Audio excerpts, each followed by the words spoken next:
blink and he's here. It started with a blink, just a quick flutter of my eyelids as I sat on my porch sipping morning coffee, watching the world come alive.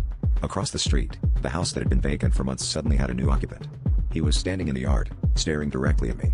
I blinked again, and he was closer, just a step or two, but unmistakably nearer.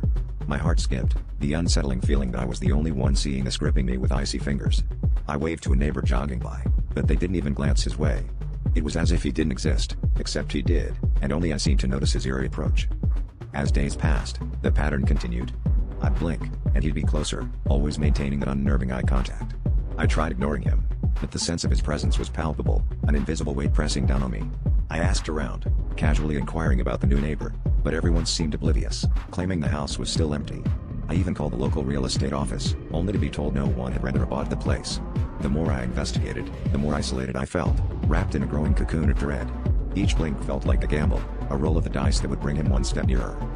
Desperation clawed at me, and I resorted to staying inside, curtains drawn, avoiding the inevitable confrontation.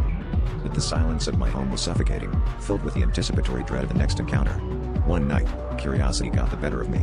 I peeked through the blinds, and there he was, standing on my lawn, closer than ever before.